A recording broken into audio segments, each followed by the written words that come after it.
The sea arose, and in a stupendous catastrophe of nature, the land sank into the sea. The new earth, the Samoan Islands, arose out of the womb of the last earth.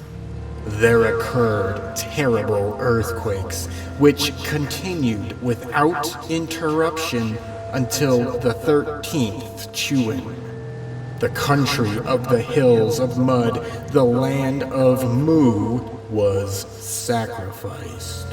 Being twice upheaved, it suddenly disappeared during the night, the basin being continually shaken by the volcanic forces.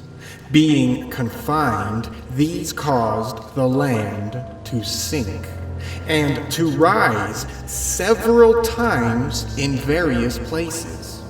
At last, the surface gave way, and 10 countries were torn asunder and scattered. Unable to stand the force of the convulsion, they sank with their 64 million inhabitants 8,060 years before the writing of this book. That quote is taken from a pre-Columbian Mayan manuscript known as the Troana Codex, and it describes another continent sinking that is not Atlantis. Oh, and also the first quote was not from the Mayan book, it was actually from the Samoan Islanders, how they talked about where their island came from. They are very specific. They say that they watched a continent sink down and that the Samoan Islands were ripped upwards out of the ocean during a catastrophe. Now, I know most people completely ignore this, and I get why, right? It sounds crazy. But the only reason why it sounds crazy, if we are going to be honest, the only reason why the vast majority of people ignore these claims is because we have been taught that all of these kinds of things are impossible. That's really it. Not a single historian that has, pushed aside all of these stories, that has discounted all of these stories, has done a single scientific experiment that would lead them to conclude unanimously that it is impossible to have a continent sink or to have a continent rise up out of the ocean overnight. That's it. That is how right now mainstream history and science operates. Right? Geologists are not running experiments to try to disprove what our ancestors claim with respect to the sinking of a continent. Like they're not out there doing that. Nobody's trying to figure out if any of these claims are geologically possible. Now, it's ironic because, yeah, technically, of course it's possible. All you need is enough energy from some kind of a source, and you can do all kinds of stuff geologically, right? There's no mystery to this. If you're willing to believe in the power of a black hole, like if you believe that that's real, then a rising or a sinking continent overnight is nothing. It's literally not a problem. This is the ironic part when it comes to geologists and sinking or rising continents, because they'll believe in the most asinine things you can imagine. Dark energy, dark matter, black holes are real, blah, blah, blah. Oh, we have this magical dynamo in the middle of Earth and it generates our electric field. No, we don't know how, but we just call it a dynamo and that's all you need to know. And that's, people don't question any of that. They believe this crap, but they have zero scientific evidence to support it. But when our ancestors all over the planet make a claim that say something like a sinking continent happened, geologists immediately discard it, not because they did any kind of scientific experiment to say that it's impossible. They discard it because they have been taught to discard it. So if we're being taught to discard the stuff that our ancestors claim happened, what does that leave us with when we look back at their history? Right? When we look back at our ancestors' history now, basically we have to look at it like a buffet. We can pick and choose what we want to believe may have actually happened, and the other stuff that they claim happened, didn't happen. And that's what's going on right now. And that's not how we can do history. Like, you cannot just sit there and pick and choose what you want to believe historically and then come to a conclusion and then be surprised or shocked that I don't believe your history. You can't do that, but that's exactly what is happening. Okay, what am I talking? Okay, I want to talk about sinking continents and continents or land masses that rose up overnight with respect to all cultures all over this planet, because when we look at this stuff historically, it's there. It's that simple. When we look back at ancient history, we do not get to pick and choose what our ancestors were claiming to be real was actually real. We don't get to do that. If our ancestors say something happened, it's on us to take that seriously. So when we look back at the Samoans and they talk about their islands literally being ripped up overnight and being formed after a huge continent sank beneath the waves, we have to take that seriously. We do not get to ignore that. Historians and geologists, they do get to ignore it, but they do not ignore it on a scientific basis. And that's what's important. In fact, that's a really... don't forget that. Whenever you see a historian completely write off ancient historical narratives, they're doing that not because they have amazing evidence to the contrary. They're doing that because they can. That's it. That's all they're doing it for. They're not doing it because they ran experiments. They're not doing it because they have solid proof that all of those claims never happened. They're doing it because they can do it, right? Because, at the end of the day, it's inconvenient for a historian. And of course, it's really inconvenient for a modern geologist. Because if we have continents sinking overnight, or being risen overnight, or islands rising overnight, all that crazy stuff going on, what that means is that all of their work, especially a geologist's work, most of their stuff is immediately forfeit. Most of the stuff that geologists believe is wrong then. Because we don't need millions and billions of years for things to happen. We can actually have huge geological changes happen in the blink of an eye. The ironic part about that claim is that it does not defy the laws of physics. There is no reason to believe it cannot happen. So it really does beg the question, why are all of the histories and all of the sciences plagued with this particular point of view? Because if you're just going to write off evidence that you don't agree with, can you really look at that person and have respect for them? Are you really going to read their papers and think, oh, wow, this guy is really on the right track. He just completely eliminated stuff he didn't like to prove what he did like. That literally encompasses all of science and history right now. That is exactly how the system is running. All right, anyway. So when it comes to ancient historical narratives talking about, sinking continents or having their homelands rise out of the ocean, we have to pay attention to that. And it's important to know that it is okay for you to pay attention to that. If there's one thing that I've noticed is that there are a lot of really good researchers out there right now who inevitably will have to face some part of ancient history, like, the sinking of continents or the raising of continents, and suddenly they'll go blank. Because a researcher who is trying to do their best, but who is still very much ingrained into the mainstream and the way the mainstream handles things, they have no tools whatsoever to deal with these kinds of problems. So what you'll find is a lot of researchers, they'll just ignore it. You will find this as well with chronology. Chronology is probably one of the main problems with all researchers everywhere. Like, we know for a scientific fact right now that mainstream chronology is wrong. Like, it's objectively, scientifically wrong. However, everybody still quotes all of these dates that the mainstream uses, when they go and they try to date their own discoveries. Nobody wants to remove mainstream chronology because A, they grew up with it, right? They're comfortable with it. And B, if you do that, that completely changes everything. And it has the potential to change your own theory. Now, of course, that's what you should be excited for when you have a scientific methodology that can actually manipulate and move your theory further forward. That's what you want.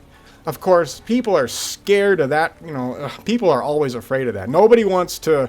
Okay, you get it. So the main point is that when you come to something like sinking continents, how do you deal with that? Now, a lot of alternative researchers, they actually don't mind diving in and dealing with it. But unfortunately, what I've noticed is that a lot of alternative researchers now, they just grab onto Atlantis and they throw everything into the Atlantis bucket, and that's where all their theories head into. And then, of course, they use mainstream chronology, and they'll factor in something stupid like the Ice Age and Younger Dryas, and then their theories go off the rail, and then they immediately are never going to get to the truth because they're incorporating scientifically inaccurate concepts. Right? Bad chronology, bad science, bad geology, bad everything. But it sounds good, and to make it worse, psychologically, they're going to feel better about some of their outcomes because, hey, look, even the mainstream kind of agrees with me on some of this stuff.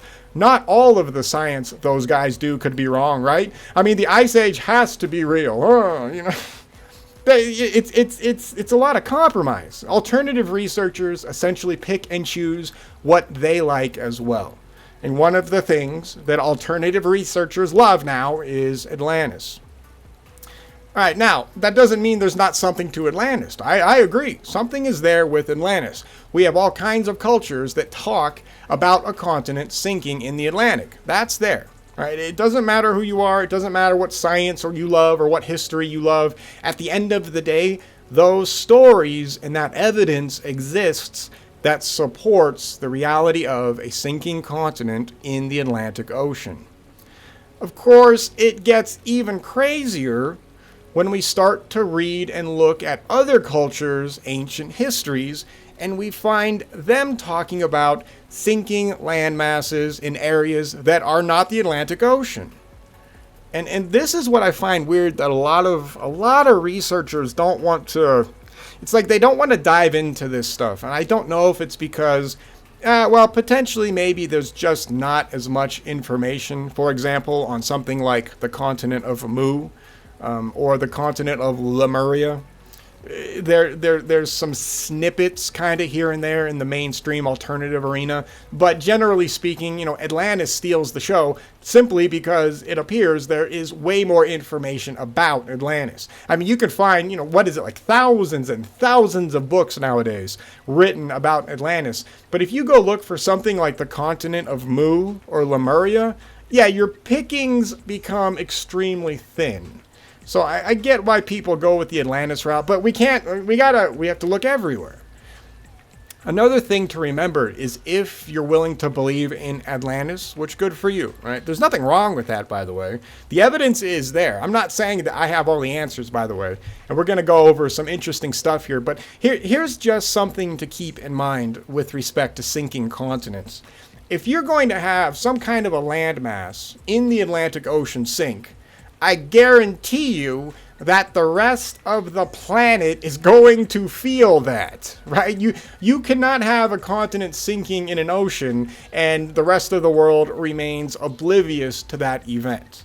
Even if it was just Atlantis that sank that night, you would have repercussions everywhere. I promise you everybody would remember that event, okay, to one degree or another. You would have earthquakes, weather patterns would change, tsunamis would be insane. I mean, God knows what other kinds of geological events would take place if you only had one continent going down.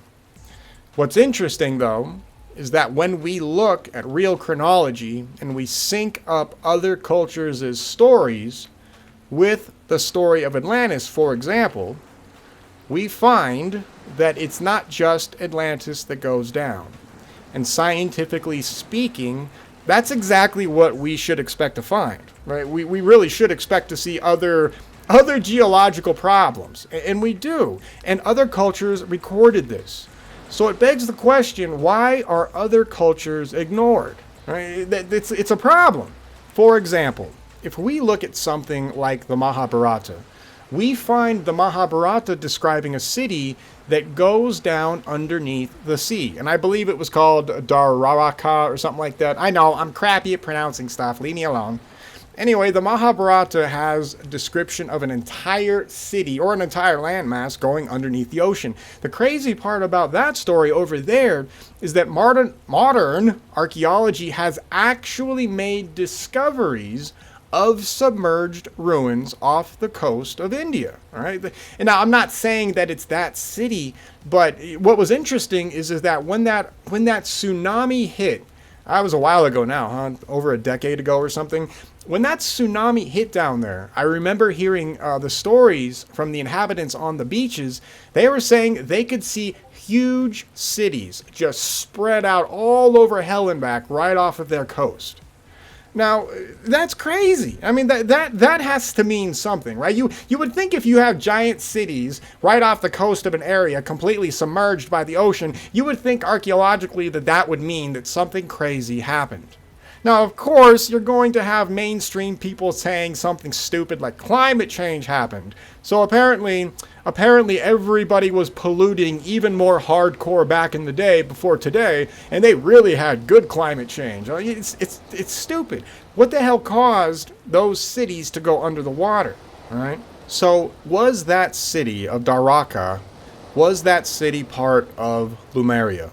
See, I don't know, but it's if the Mahabharata has these kinds of stories, and this particular document or these particular stories are supposed to be thousands of years old, and of course I know it's supposed to be even older than that, but we're not gonna go crazy with the Mahabharata's time scale. Their chronology is off the wall. Anyway, but there it is. We have an ancient story which talks about a literal continent sinking underneath the ocean. Right, so that you have the Kumari Kundam. That's another one of those stories about a landmass that was supposed to be sunk beneath the waves. So is that Lemuria? Is the Mahabharata recording an event that happened to where, the people in the area witnessed an entire continent sinking? Now, obviously, the Mahabharata has all kinds of crazy stuff happening in it, and that's something we should actually talk about one day in context with respect to plasma cosmology and all of the new catastrophism stuff that we know. But anyway, it's right there. Other examples, of course, would include something like from Norse mythology. They have the whole Ragnarok situation, which, of course, we find lands sinking underneath the waves over there. Now, what lands are they referencing? I don't know. Are they talking about potentially Atlantis, since they kind of would have been sort of in the area, sort of? Or is that story representing some other geographical location that also went down and was consumed by the waves? I can't tell you. I don't know for sure, and I'm certainly not a Norse mythologist, by the way. So, but it's interesting to think about, because even people that may exist, kind of in the same relative area, let's just say the European-ish area, they may not all be talking about Atlantis. Because think about it, actually. If you have all of these land masses sinking and rising, then you are definitely going to create a refugee situation, right? People are going to be running all over hell and back trying to get away from the insanity. As people do this, and once everything calms down a little bit, you're going to have people displaced like crazy. And displaced people are going to run into other displaced people. And of course, their histories are going to, they're going to merge, or they're going to shift, or their original, whatever original geographical location that they may have been referencing, they might now be in a completely different area living there because their original place is now gone. But for modern historians like us today, we don't know technically where their true original area was, so we may make the mistake that they are talking about an area to where they currently exist, and not one that they used to exist at that used to be way further away. See, that's what sucks too, actually. Like, that's a legitimate problem that we have to pay attention to. So in catastrophism, or when you implement catastrophism, it's all these little things that a lot of people don't really take into account. So, for example, here's a good one. If you have all of these kind of crazy catastrophic events taking place, one of the things that is going to change immediately would be the social structure. By that I mean, if you are a king or a noble and suddenly, half of your continent sinks, you are now probably no longer really worried about being a king or a noble. You are now running for your life with the rest of the population. So what would have happened is that everybody from all walks of life would have been jumbled together. And that's just, say, from one type of a country. That doesn't count all the other people from other countries that would get jumbled together because everybody, would have been fleeing in a chaotic mess. What you would find then is that you would find cultures hugely shifting socially in the way people would interact as well. And that might sound kind of basic, but if you think about it and how that would then shift and change the way histories are told and interpreted, that adds a lot of depth that is very difficult to deal with because everybody's dead now, right? I mean, that's our problem with history. We cannot go and interview these people anymore. So anyway, just pointing that out. It's just something to keep in mind because as far as we can tell, there were mega catastrophes on Earth. So that guarantees that stuff like this happened. For example, another good example of that would be more recently. You can look back at times to where there were holidays to where slaves and masters would switch places, right? You would have those kinds of holidays. And the reason they did that was because they were doing it in remembrance of a time to where catastrophes hit, and they actually did do that permanently. Right, that is the origin for a lot of holidays that do that kind of a thing. Yeah, it's fascinating stuff. It's crazy. Okay, what the hell was I talking about? This show was supposed to be talking about sinking continents, and now I have no direction. No, okay, check it out. Okay, so I don't want to deal with Atlantis. Let's go look at other cultures, and let's go see what other cultures describe with respect to sinking continents. Now, something also to think about. North America has a lot of these stories. South America as well, right? The Mayans, obviously, they have one of these stories. I read it at the beginning. Pre-Columbian Mayans, that's important. North American Indians, they also have stories of sinking landmasses. But what's interesting about the North American stories is that we have two different areas that appear to have a sinking landmass. So there are stories to where a landmass in the east sank. So we could maybe potentially call that Atlantis. And I know the implications of that. So what does that mean, right? What does that mean if we have American Indians coming from Atlantis as well? What's going on there, right? It's crazy. So yeah, potentially that could have been Atlantis. They could have had the story of Atlantis. But we also have tribes that talk about a sinking landmass from the west. So that puts us in a kind of weird position because now we have North American Indians talking about two completely separate sinking continents. Now, what a mainstream historian will generally do with those stories is they will simply say something like, well, I mean, they just get stuff confused, the stories changed over time, and of course it's all fictional anyways, so who cares? So they wouldn't take it seriously, but let's take it seriously. If a continent were to sink in anywhere, really, I mean, we could expect other land masses to sink. So it's interesting to note that these tribes actually maintained stories about a easterly sinking continent and a westerly one. And that's what we would expect scientifically to be recorded anyways, as long as people survived to record it. Now that western continent is, the name that it's kind of been given nowadays is called Mu, M-U. And actually, I mentioned the continent Mu at the beginning of this one, right? That's what the pre-Columbian Mayans were talking about. Yeah, so there you go. Also, South America has it as well, actually. It's right in front of us. This is the proof that we have that something crazy went down. It's hilarious. We actually don't need to make anything up. You don't need to interpret anything. If you just listen to what was recorded, stuff just starts to fall into place. It's that simple. All right, so let's go to the west. All right, so we have the Samoan Islanders. They say, yes, our island rose up out of the ocean, all of that stuff. Who else talks about this? Let me read you guys a couple of excerpts from other cultures that also have stories like this. South of Burma, we find a people called the Selungs, and they have this to say about their country. Quote, formerly, their country was of continental dimensions, but the daughter of an evil spirit threw many rocks into the sea. Thereupon the waters rose and swallowed up all the land. Everything alive perished except what was able to save itself on one island that remained above the waters. The forefathers of the Selungs then practiced great magic, and this caused the waters to fall.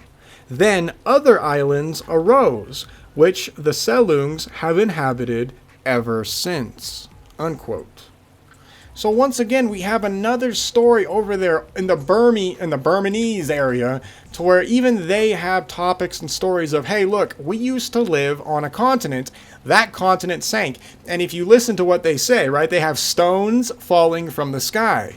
And that is exactly what is described with all the other continents that sink as well, right? Meteor showers, because we now know that it was a cosmological event which caused the continents to sink and to rise, depending on what's going on.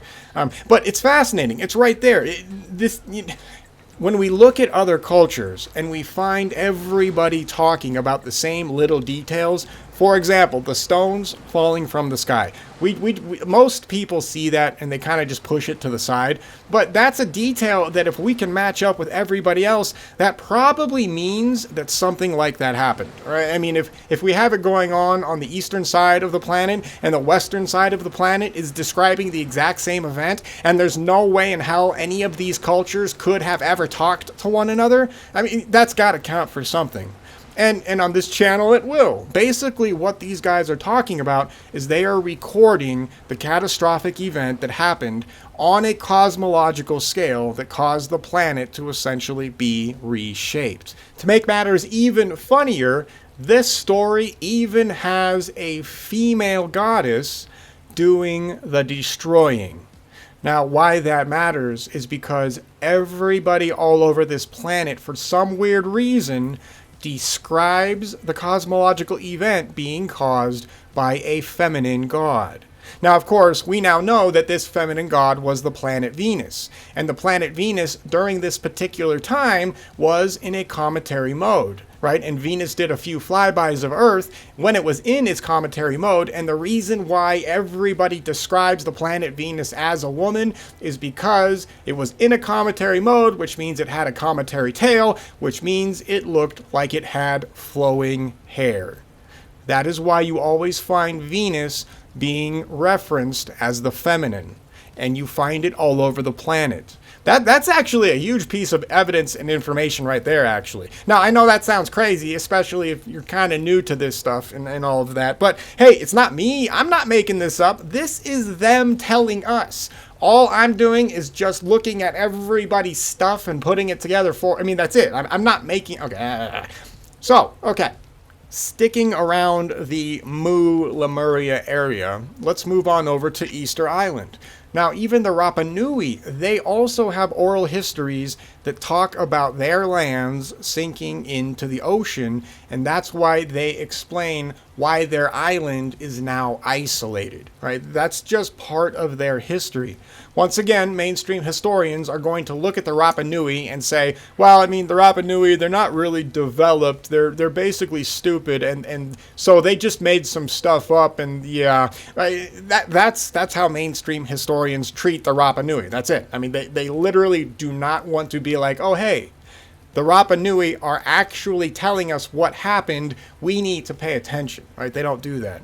Now, it's interesting that when we look over there in the Pacific cultures, that we find everybody talking about this kind of an event, right? You have all these cultures dotted all over hell and back on these islands, and if we had actually had a continent sink in the area, This is exactly what we would expect to find. We would expect to find a menagerie of cultures in the area, and we do. This is an archaeological fact. We will also expect to find some genetic diversity there that you should not be able to find unless you had a catastrophic event. And of course, we find that. And of course, nowadays, especially in the mainstream, you're not allowed to talk about the genetic diversity that has been discovered in all of these areas, right? For example, down there in New Zealand, they've discovered that for some weird reason, they have a lot of Celtic DNA down in there, right? They have Celtic culture and Celtic DNA down in that. Yeah, right? It gets crazy. And they are considered the natives.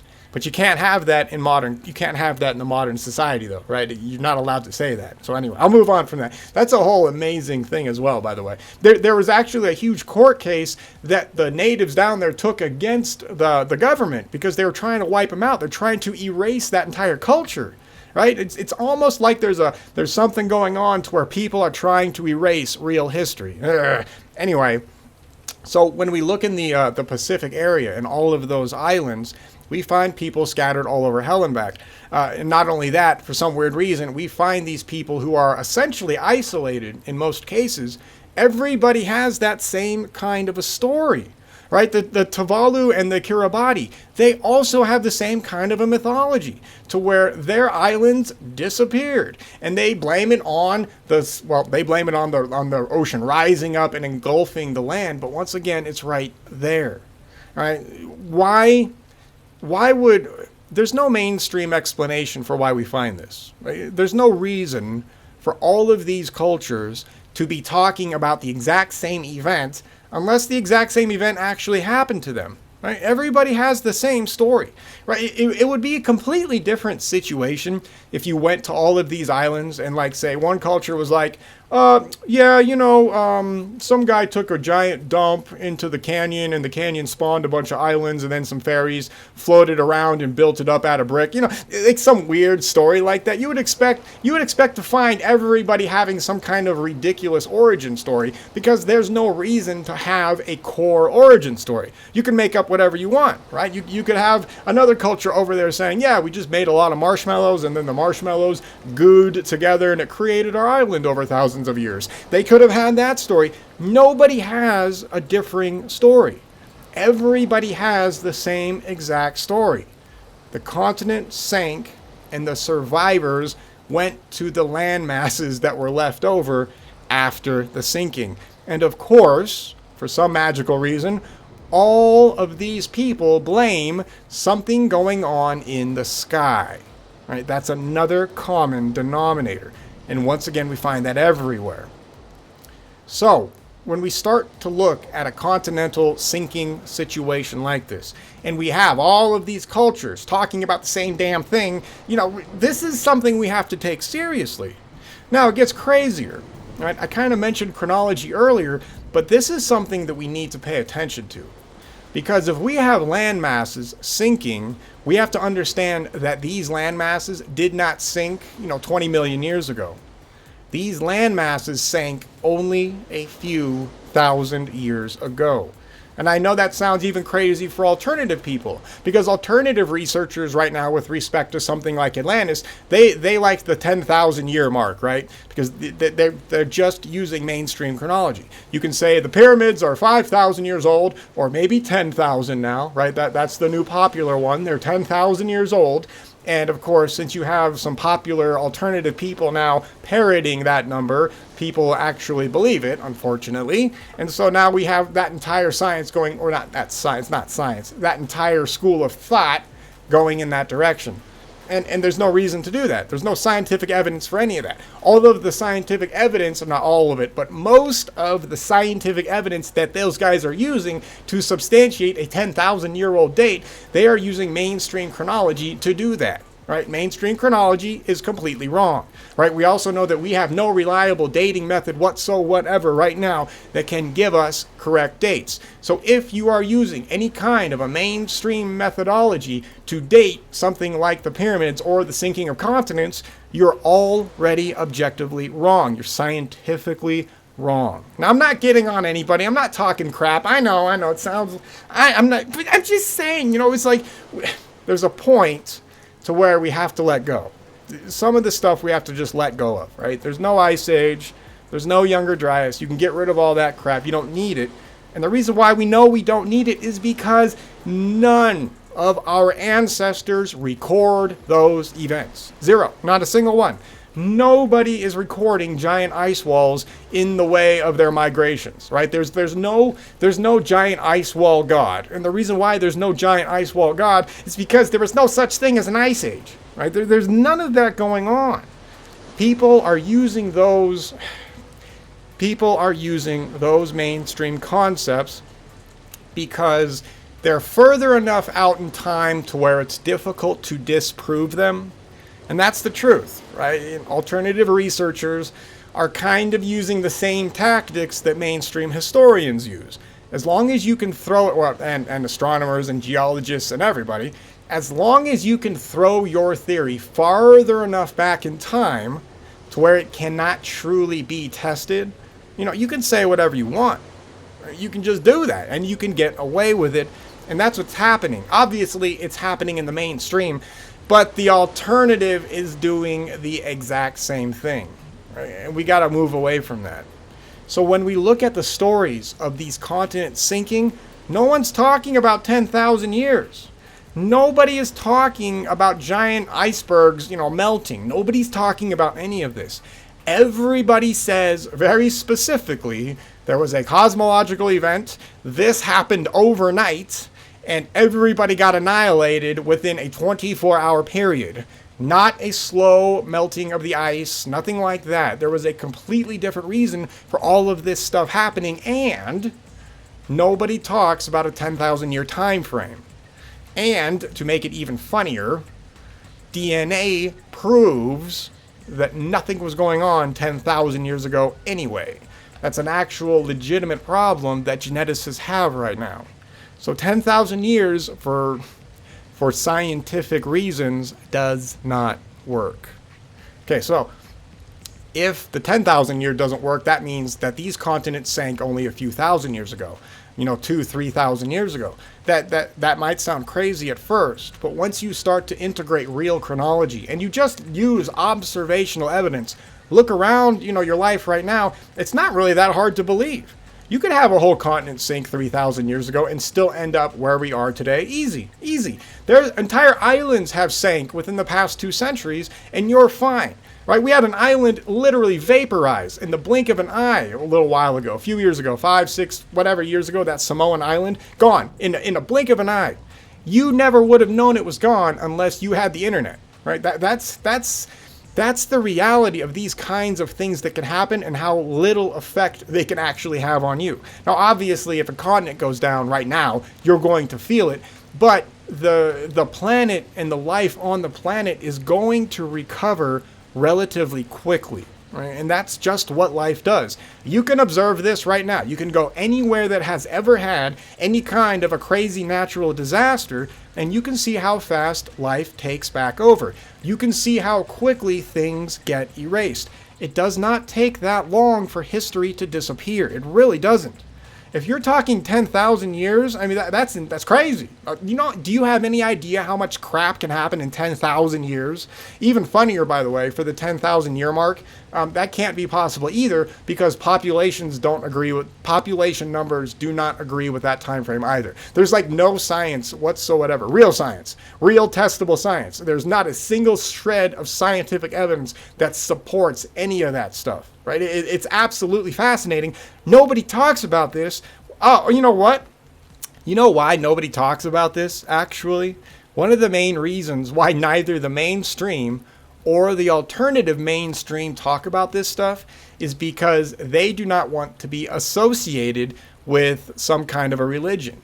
Now, remember, I'm not religious. I don't believe in a God. I'm not a young earth creationist. I'm nothing like that. But it's funny. People are deathly afraid of being called that, right? Because nowadays that has been used, or that is being used as an attack on somebody's scientific credibility. So right now, how many of you really go and listen to a creationist scientist talk nowadays? Most people will not do it. Even if they are operating 100% scientifically, even if all they're doing is showing you scientific evidence, the fact that they ultimately believe that some kind of a god created everything immediately disqualifies all of their scientific information now for society. Now, I get why. I mean, the concept of a god creating everything is weird, and I'm not into it either.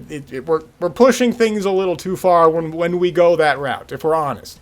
But at the same time, that does not mean that those people have not made great discoveries, right? So there's a lot of good information out there right now, but the mainstream has discarded it simply because it's being used as a talking point for young Earth creationism. So once you get to that point, then everything gets blacklisted. And of course, that's what the upper echelon of the power structure loves, because they are not interested in having any of us look at real scientific evidence that paints a completely different picture of history. Right? They're not interested in that. I've talked about that. They don't want that. They want you believing in whatever they have created. They want you believing in 10,000 years. They want you believing in black holes. They want you believing in the Ice Age. The reason why they want this is because it is a lie. If you believe in a lie, that means half of their job just became extremely easy, because that means they control the information that controls you and your perceptions. Right? Okay, I know, I'm not going to go schizo. So back to the continent stuff. With respect to the timeline in which these continents would have sank, it's not 10,000 years ago. It's only a few thousand years ago. Now, another piece of evidence that helps support this fact, other than all the other science that we have, and other than the histories that are told by all of our ancestors, we also find a situation to where, think about this. Let's do this. If we look at how mainstream history is taught, and of course, alternative historians will also latch on to a lot of these concepts, so this goes for both an alternative and mainstream historian, we find a weird situation to where history as we know it literally seems to begin where we have a bunch of scattered human groups all over the planet that just magically all decide to start fanning out from their little spot on the planet simultaneously. It's a very weird concept, and nobody really points this out. The way mainstream history is taught nowadays is that we were monkeys, then we were in the Stone Age, and then, the Copper Age, the Bronze Age, the Iron Age, and blah, blah, blah. That is what is taught to people, and that concept generally feels comfortable to a lot of people because it makes sense in a chronological fashion, right? We've all been taught that, you start at the bottom and you work your way up. And that's exactly how humans evolved, right? That's the concept of evolution as well. You start from nothing and then you get to where we are today. So everybody has been trained to feel comfortable with this concept. However, all you have to do is if you go back to the beginning of quote unquote recorded history, we find a situation to where humans already have technology. Humans, for some weird reason, are scattered all over the planet in very specific groups, which is weird. And then all of a sudden, humans start to migrate outwards and start to create the history that we see now. This should not make sense to anybody. And in fact, everything I just said literally proves that humanity came out of a cataclysm only a few thousand years ago, and our history as we know it started at that point. Right? That is what history actually tells us, but because none of us are trained initially to look at anything through a catastrophic eye and using real science, and then of course listening to what our ancestors say, because we're not trained that way to start, we don't look at history in the way that it actually unfolds. If all of these continents actually sank, if all of this crazy stuff went on Earth only a few thousand years ago, we would expect exactly what we find to be happening at the beginning of recorded history. We would expect to find small groups of people dotted all over hellback on this planet, and they would be in small populations because they would be recovering, they would be the survivors of a mass catastrophe. And that is what we find. So when we even just look at the basic flow of recorded history, or of what we call recorded history, we find exactly what we would expect to find if these continents sank. To make matters funnier, we find this everywhere. It's not just in Asia that we find this, right? It's not just in Africa that this is a discovery we make. Every single part of this planet had that kind of culture. And of course, our ancestors' histories corroborate all of that. And this whole thing just became one long rant. Yeah, my bad. I was not expecting to do that direction that we went. Alright, so I'll call it here. But I guess the main takeaway from all of this is just to remember our history has some extraordinary events that actually did take place. And one of those events was the Venus event, and the Venus event caused continents to sink and raise. If that happened, that would directly affect everything on this planet.